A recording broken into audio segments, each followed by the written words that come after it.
You think you really know someone until one tiny detail doesn't make sense.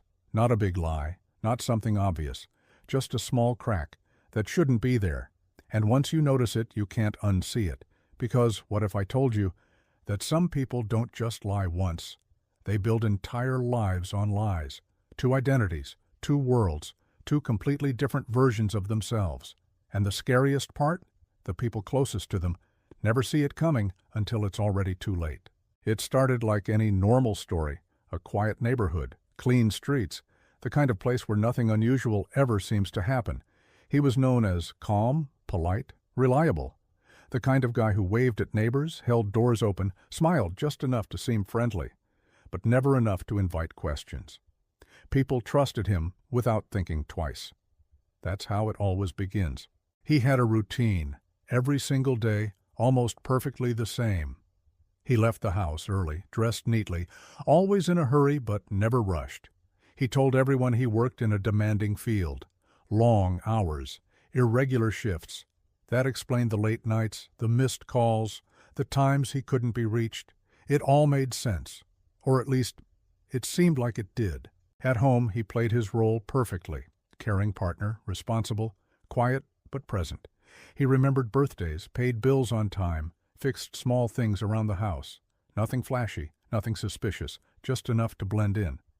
That's what made him invisible. But outside that home, he was someone else entirely. And here's the thing about double lives. They don't start big. They start small. A lie here, an excuse there, a different name used once, then again, until eventually it becomes easier to maintain the lie than to live the truth. For him, that second life wasn't just an escape. It was a completely different identity, different people, different habits, different behavior. The version of him in that world wasn't quiet. He was confident, outgoing, almost charming in a way that felt unnatural if you ever saw both sides side by side. But no one ever did, because he made sure they never crossed paths. If you're enjoying stories like this, where reality slowly unravels into something darker than expected, take a second to like this video and subscribe to the channel. It helps The Dark Brief bring you more stories that stay with you long after they end. And trust me, this one only gets deeper. At first, nothing felt wrong. Weeks turned into months, months into years. His two lives ran in parallel, never touching, never colliding. He became an expert at switching between them. Even small details, how he spoke, how he dressed, even the way he laughed, would subtly change depending on where he was. That's what made him dangerous, not violent, not reckless, just controlled. But no double life stays perfect forever. It always starts with something small, a missed call at the wrong time, a message seen by the wrong person, a detail that doesn't quite line up. For him, it was a delay, just one. He was supposed to be somewhere, but he wasn't, and someone noticed. At first, it didn't feel like anything serious, just a question, a simple, harmless question. Where were you?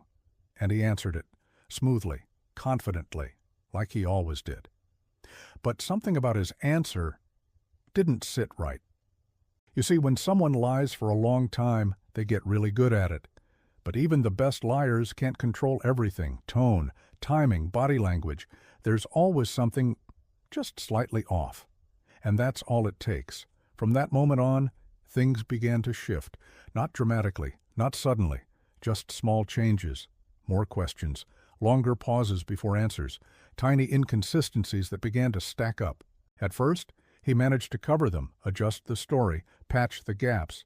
But each fix created another crack somewhere else. Because lies don't stay contained, they spread. The person who first noticed didn't confront him directly, not yet. Instead, they started paying attention, watching, listening, connecting dots that were never meant to be connected, and what they found didn't make sense. Different schedules, different names appearing in conversations, places he claimed he'd never been, somehow showing up in subtle ways. It felt impossible, because how could someone live two completely separate lives without anyone noticing? But the more they looked, the clearer it became. He wasn't just lying. He was living as two different people.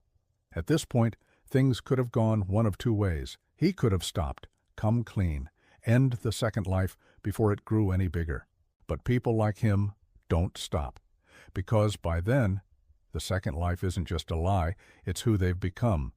And losing it feels like losing everything. So instead of pulling back, he went deeper. More lies, more control, more distance between the two worlds, but that only made things worse. Because now, the pressure was building, and pressure always leads to mistakes. The breaking point didn't come with a loud moment, no dramatic confrontation, no sudden reveal. It came quietly, a single discovery. Something that couldn't be explained away, something too real to deny. And when that truth finally surfaced, everything collapsed.